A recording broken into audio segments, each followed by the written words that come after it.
Well, thank you so much for joining us here at Bell Shoals today. My name is Corey Abney. I serve as the lead pastor. And for those of you with us here at our Brandon campus and those of you tuning in online, so great to celebrate the goodness of God together. And I've been very, very excited about this teaching series. Actually, we'll wrap up today called Words Matter. We've been looking at the power of words. And, we have seen, if you've been tracking with us, some pretty shocking truths about the power of the words that we use. In fact, much of what the Bible teaches about the power of words reminds me of an old driver's ed film that perhaps some of you watched in your driver's ed training years ago. The film is entitled Signal 30. Does anybody remember that? Signal 30. It's a well-known driver's ed training video that is famous because of the blood and the gore in it. It's a driver's ed video with an old school take that's designed to shock teenagers into driving well. And it has bodies and brains and all kinds of stuff in it to try to shock the 16-year-old into driving carefully. It's kind of a shock and awe tactic. In fact, you can go on YouTube now because everything is on YouTube. And you can watch Signal 30, but I have to warn you, it is definitely graphic in places. One of the comments on the YouTube page where I saw Signal 30 said this. I assume this is from a parent now. It says, I remember seeing this one in driver's ed. Most movies will have lighter moments in it that will get a few chuckles, but our class was absolutely silent during and after watching this. It definitely made an impression on me. And then I love this comment. They wouldn't show it today because some parent would be sued for traumatizing their child. And then this commenter concluded, too bad, maybe more teens need to be traumatized in this way. I don't know if you've ever seen a kind of shock and awe tactic like Signal 30, where it's not just, okay, here's how you drive. It's like, okay, here's what happens when you drive carelessly. And there's like a tactic there, a strategy there to shock you into being careful. Well, what we've seen in this series called Words Matter is that the Bible has some pretty shocking things to say to us about the power of the tongue. Like, it's pretty cool as we've surveyed the Proverbs and even some other passages of the Bible, like we've seen, there's some pretty in-your-face, shocking kind of truths about the power of our words. To this end, it should lead all of us to be a little bit more careful. That's the goal here. The goal is that we should be a little more careful with the words that we use because they can have a tremendous impact either for good or for bad. We've seen in this teaching series that we should use our words to build up, that our words can be used to inform, injure, or inspire. We've seen that given the amount of words that we use on a daily and a weekly basis, it's important that we do more hushing up, that our words can often get us into trouble. And where there's an abundance of talking, there's an abundance of trouble. Last week, we actually talked about how when we use our words, we should speak up when it involves the character inside of us, the world around us, or the hope that's within us. There are times we should speak up and use our words strategically and wisely. And today, as we conclude our series, I want us to think about the value of cleaning up. And the fact that all of these scriptures we've examined and all of these truths that are somewhat in our faces on the power of words, how they should motivate us to clean up our words, because let me give you a simple truth today that I think is so powerful that controlling your life absolutely hinges on controlling your words. That's a big statement. That's a Signal 30 driver's ed kind of statement. Think about this. Controlling your life hinges on controlling your words. So often we think about our lives in terms of what we do, what we have to do, what we're going to do. we don't think enough about life being impacted in terms of its trajectory, not just by what we do, but by what we say. You see, controlling your life, as I want to remind you today, absolutely hinges on controlling your words. There's that level of impact with the words that we use. And what the Bible is presenting to us is a template of truth that should in some way traumatize us and lead us to be a lot more careful with the words that we use. Let me give you an example. Proverbs 18:7. Again, this series has really been built out on the Proverbs. Let me give you one of my favorite Proverbs here that we haven't looked at yet that relates to the power of words. Are you ready? The mouths of fools are their ruin. Not the actions of fools, although that certainly can be true. The mouths of fools are their ruin, and they trap themselves with their lips. You say, can my words really affect my life? Can the trajectory of my words impact the trajectory of my life? Can it affect my career? Can it affect my family? Yes. Controlling your life hinges on controlling your words, and it's the mouths of fools that are their ruin. Let me show you what else the scripture teaches us about. Here's, let me widen this a little bit out of the Proverbs. Ecclesiastes 5, do not make rash promises and don't be hasty in bringing matters before God. After all, God is in heaven and you are on earth, and so let your words be few. Don't say too much. Don't promise too much. God, if you'll just do X, Y, and Z, I promise I'll do X, Y, and Z, because normally when we make promises to God, we might get to X, but we rarely get to Y or Z. I love the Ecclesiastes statement here, let your words be few. Let me go to the Proverbs of the New Testament, if you will, James. Let's look at James chapter 1. Understand this, my dear brothers and sisters, you should be quick to listen, slow to speak, and slow to get angry. Then he later says in chapter 1, if you claim to be religious, but you don't control your tongue, you are fooling yourself and your religion is worthless. Look at that statement. If you say that you are a religious person, in our context, we would say you're a Christ follower. If you say you're a lover of Jesus, a follower of Jesus, that's all well and good. But if you can't control the words coming out of your mouth, James says your religion is absolutely worthless. Because controlling your life hinges on controlling your words. And I want to take a little deeper dive today on what James says, and really a foundational teaching about the power of the tongue. And you'll see here echoes from the Proverbs that James really gives us a few analogies that I think show us the importance of trajectory with our words. Look at what he says in chapter 3. He says, indeed, we all make many mistakes, so we all mess up at times. But if we could just control our tongues, we would be perfect and could also control ourselves in every other way. Now, that's a huge statement. But it's a statement inspired by the Holy Spirit, so it's true.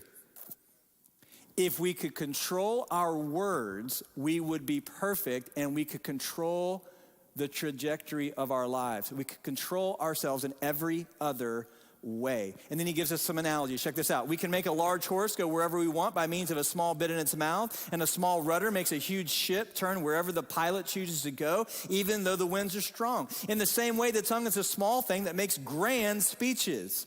But a tiny spark can set a great forest on fire. And among all the parts of the body, the tongue is a flame of fire. It is a whole world of wickedness, corrupting your entire body. It can set your whole life on fire. Not just your conversations, your life. For it is set on fire by hell itself. People can tame all sorts of animals, birds, reptiles, and fish, but no one can tame the tongue. It is restless and evil, full of deadly poison. Sometimes it praises our Lord and Father, and then sometimes it curses those who have been made in the image of our Father. And so blessing and cursing come pouring out of the same mouth. Surely, brothers and sisters, this is not right. No, it's not right. We all struggle here. Because controlling your life hinges on controlling your words. And so in order to clean up your life, my encouragement is to start by cleaning up your words. Again, this is an in-your-face, shocking, kind of traumatic kind of teaching here. You can see that the Bible makes no bones about this. I mean, the Bible says, hey, listen, it's a fool that ruins his entire life by his mouth. The scripture says, let your words be few, that you should be quick to listen, slow to speak. We've seen some upfront, in-your-face kind of truths here because the trajectory of your life is impacted by the words that we use. And James highlights 3 ways that our tongues threaten not just our conversations, but our lives. All right? Check this out. First of all, I want you to see that the tongue can detour your direction. Your tongue can detour your direction, the entire direction of your life. James says, again, we all make many mistakes, but if we could just control our tongues, we could control ourselves in every other way. Do you realize that your words can detour the entire direction of your life, your career, your marriage, your family, your friendships? You see, words are powerful and they shape many things about us, our confidence, our self-image, our self-esteem. Think about the power of words just in how you perceive yourself, how you think about yourself. Think about the sting of someone saying something to you that's hurtful to you. Maybe something that someone said decades ago, but you still carry with you. Words affect how you see yourself, how you see the world, and they shape our direction so that he's helping us to understand here that by controlling our words, literally we will control the direction of our lives. And then he gives us these examples of a bit in a horse's mouth and a little rudder on the back of a ship.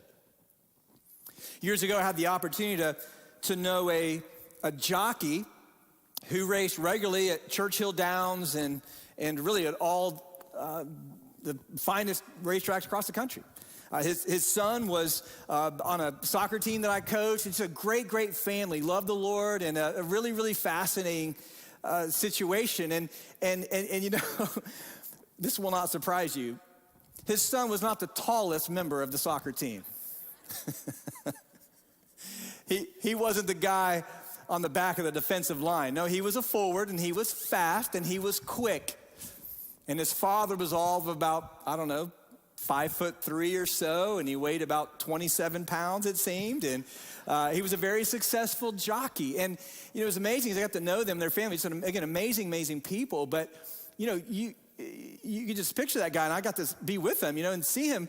And then standing next to a thoroughbred racehorse. Do you realize how large a thoroughbred racehorse is? A thoroughbred racehorse stands over 6 feet tall, weighs over 1,000 pounds, and the average elite thoroughbred racehorse has a stride in between 24 and 26 feet and can run over 40 miles an hour. That is incredible. I don't know a lot about horse racing. I lived in Louisville. That's about as much as I know. But I know this. The average jockey is about 5'3", and they have to be about 113, 114 pounds. And you take that little jockey and you put him on top of that incredible horse, and guess what? The jockey wins. Why? Because there's one little metal bit in the mouth. That's it. 40 miles an hour, outweighed by nearly 1,000 pounds, and the jockey wins. It's not rocket science. We know this to be true. We understand these examples of what James is teaching us. That listen, we can tame just about anything. Hey, I loved as a kid. I remember driving down going to SeaWorld. You remember the people, I don't know if they still do this, but you know, the people who would like come out of the water standing up on a whale's mouth or snout? You know those people? Here's when I see that, you know what I want to know? Who was the first person to try that? And are they still with us today? I mean, you just think about how we tame animals. I mean, you think about what we're able to do, and James is saying we can do all of these things. But we haven't the discipline to tame just this little combination of 4 muscles in our mouths that can get us into so much trouble. You know what James is illustrating here? We often miss this with these analogies. Let me tell you what he's doing here. This is really, really important. James is helping us to understand that the tongue is disproportionately powerful. That's the point. He's saying the tongue is disproportionately powerful. It is one of the smallest members of your body, but it is by far the most dangerous. You say, how is it so dangerous? Because it can detour the direction of your life. Again, we often think about what we do. We are an action-oriented society. We don't think enough about what we say and how what we say impacts where we go in life. You wonder if that's true? Let me give you an example that proves it, all right? I have 4 teenagers in my house. Ain't nobody offering to trade me places in life. 4 teenagers in my house. Now, hypothetically, if I were to ever discipline one of these teenagers, which I never have to,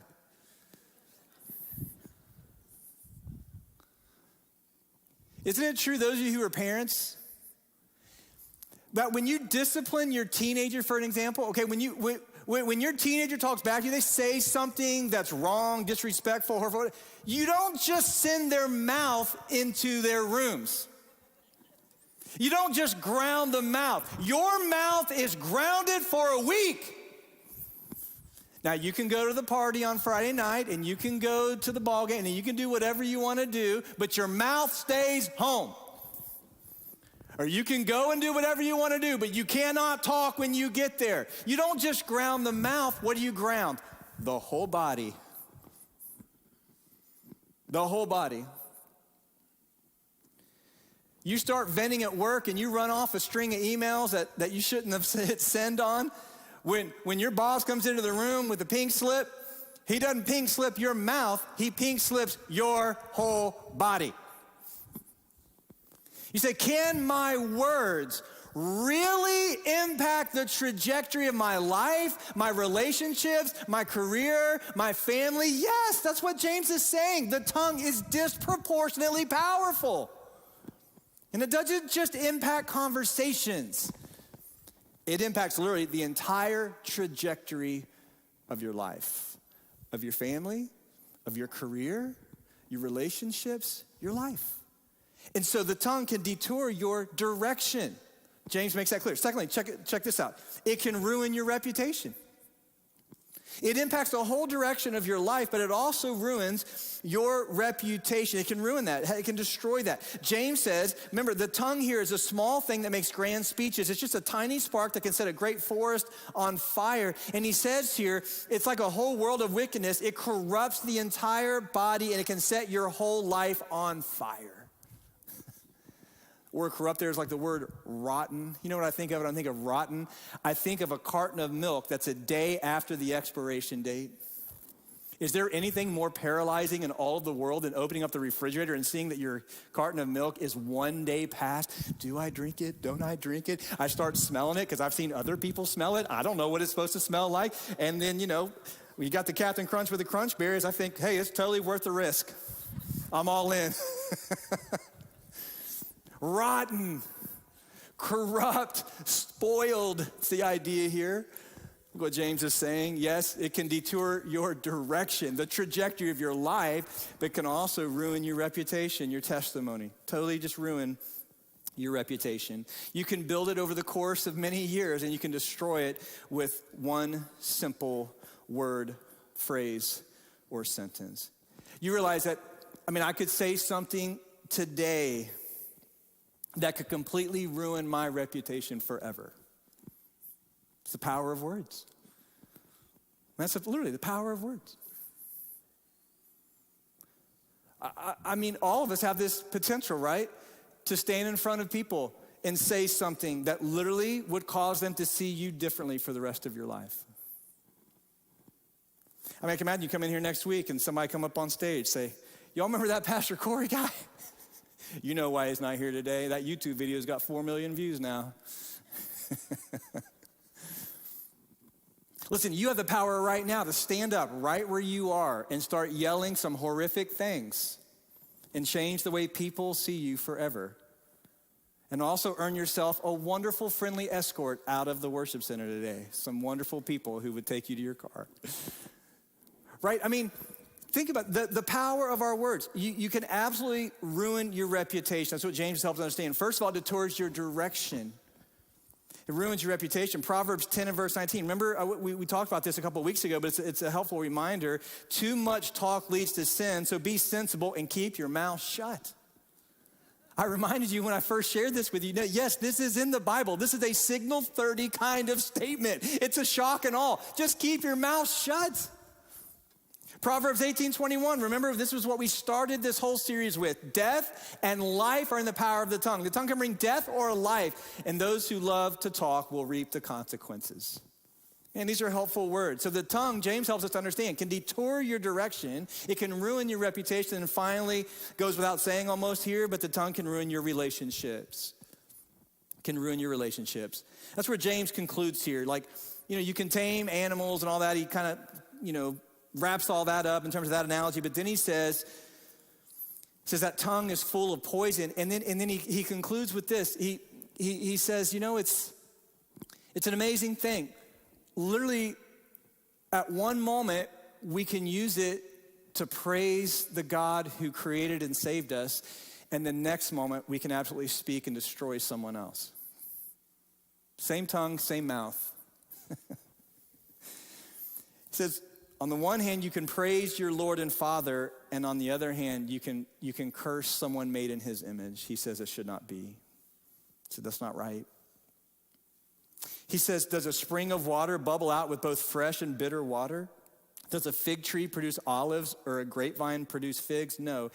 And you can't draw fresh water from a salty spring. In other words, he's saying it shouldn't be the case. And you know what I love about James's instruction here? That's just how he ends. He just drops the mic, walks off.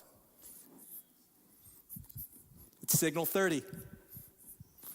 What is he doing? He's showing us the carnage of our words. He's saying you ought to be so fearful of saying something that can detour your direction, ruin your reputation, or ruin your relationships, that you're a whole lot more careful. That's it. He just ends. He drops the mic. He's on to something else. It's a helpful reminder that our tongue can detour our direction, ruin our relationships, and our reputations. And it's just a reminder on the relationship piece as we think about praising God and cursing others, that word spoken to us and about us and the words that we use of others, they have tremendous consequences. Let me just give you one more quick takeaway here as we close out this series. I just want to remind you about the power of words in our relationships. First of all, let me just remind you that our words, the words that we speak, they're not weighted the same. The words are not weighted the same. James saying we praise God and then we curse others, we gossip about others, we slander others, we tear others down. Man, that's powerful. You know why that's powerful? Because we always tend to think of and meditate on the negatives more than the positives. Do you realize words are not weighted the same? It seems like the negatives always stand out far more than the positives. Those negative, hurtful words have tremendous lasting implications. Secondly, I remind you this, that the sources of our words are not weighted the same. When someone says something to you or about you that you don't know, you know what typically follows? You don't really care. It's a lot easier to shrug off the words of someone who you've never met, you don't know, they don't know you. You can let that go. But the words of someone close to you, the words of a spouse, the words of a parent, the words of a child, the words of an employer, the words of a coworker, the words of a friend, you know what? Those words have tremendous impact. Because words are not weighted the same. We typically think of the negatives more than the positives, and the sources of these words are not weighted the same. No, those who are closest to us have the opportunity to hurt us the deepest. And then finally, the recovery time for words, the words that we use and the hurtful words that we use, guess what? It's not weighted the same either. Words themselves are not weighted the same. No, the sources of them are not weighted the same, and then the recovery time is not weighted the same. Now listen, if you're married, you need to figure this out quickly. And you know what you need to learn, all of us who are married, if you haven't learned it yet? You may say something to your spouse that is so deeply hurtful that I'm sorry doesn't bring you back to even immediately. You may sincerely be sorry for something you said, but guess what? There needs to be a little bit more recovery time built in there because the wound is so deep. It's often the case that you've got one person ready to reconcile and the other person just needing a little bit more time to heal. You see, the recovery time for the words that we use is not way the same. That's what I'm trying to say. These words are powerful. They can have lasting implications and consequences. And just saying, I'm sorry, or hey, I messed up, or I didn't mean to hit send, you know what? That doesn't always bring you back to even immediately. Sometimes it does, sometimes it doesn't. Because words are powerful. Words have lasting consequences. They can detour the direction of our lives. They can ruin our reputations and our testimonies, and they can ruin our relationships. Just simple words coming from the smallest member of our bodies. It's so disproportionately powerful, the tongue is, that these words have lasting impact. And so we need to clean it up. We need to clean it up. In order to do that, we have to go back to what James highlights here at the end of his teaching, that, you know what, it really goes back to the source of the water, if you will. Saying, hey, you can't get fresh water from a salty spring. You know why we have salty words? Because we have a salty spring running deep within us. And the only way that we can get to a point where our words are like fresh water, they're pure, they're holy, they're honoring to the Lord and encouraging to others, the only way we get there is to change that source of the spring. Because you know what, if we go back to our grandparents, our great-great-great-great-grandparents called Adam and Eve, you know what, when they sinned against God and they plunged humanity into a state of sin and a state of rebellion and a state of despair, you know what we find shortly after their sinful actions? We find sinful words, making excuses, covering their tracks, blaming others. And the solution for Adam and Eve is a solution for you and me. You know what we need? We need a change of heart. That salt water has to be purified and turned into fresh water. And the only way that can happen is by God's help and God's enabling. And so as we wrap up this series, I just want to encourage you, listen, every single one of us, as long as we have breath in our lungs, are going to have to prayerfully consider the use of our words. To use them to build up, to hush up a little more, to speak up wisely and graciously when it's appropriate, and then to clean up literally the whole entire trajectory of our lives. And for that to happen, we just have to ask for God's help to change our hearts. Remember what Jesus says. I'll remind you this one last time as we wrap up our series here, that a tree is identified by its fruit, and if the tree is good, its fruit will be good. If the tree is bad, the fruit will be bad. Substitute words there. Look at someone's life. If the words are bad, the tree is bad, the root is bad. If the words are good, the root is good. And so Jesus says this to those who were opposing him. He says, you brood of snakes, how could evil men like you speak what is good and right? You can't. And for whatever is in your heart determines what you say. Some translations say, out of the abundance of the heart, the mouth speaks. And so listen, as we wrap up this series, here's my goal for you. Let me just put this out there, all right? Here's my goal for you. My goal for you and for me is not that we use better, less hurtful words on our way to hell. So that we kneel before Jesus one day and we say, hey, Jesus, I cleaned up my words like the pastor said, you're going to let me into heaven. That won't get you into heaven. Because you can't clean up your words and thus clean up your life just by trying a little harder and having a little more moral aptitude. You know what the only hope is for you and for me in terms of our words and then our trajectory is to recognize that we need a change of the source of the water and the words that we speak, because that source is the heart. And the only way that you can ever get that right is by coming to God through the shed blood of Jesus, his son that he gave to us to shed his blood for our sins. And through Jesus, in a relationship with Jesus, and by daily walking with Jesus, to allow him to save you, to empower you, to fill you with his spirit, his wisdom, his grace, so that that's emulated and passed on. Because when the root is good, the fruit will be good. But you gotta have the right root in you. And so don't think of this as a moral exercise where, hey, I'm just gonna try harder this week. No. This is a spiritual discipline where it's first and foremost, if you don't have a relationship with Jesus personally, today that's your starting point. To ask him into your heart and into your life, to save you of all of your sin, to change your heart, and then to move forward in such a way to where you clean up your words and clean up your life. And if you're a Christ follower already, this is a spiritual area of warfare where, hey, all of us in this day and age, listen, we got to be on our knees. We got to be in the Word. We have to be mindful of the convicting power of the Holy Spirit to enable God to use us and our words to set our lives on a trajectory that will be glorifying to Him. And so this is a spiritual battle. It's a spiritual warfare that all of us are a part of. And we want to encourage you to honor God in that.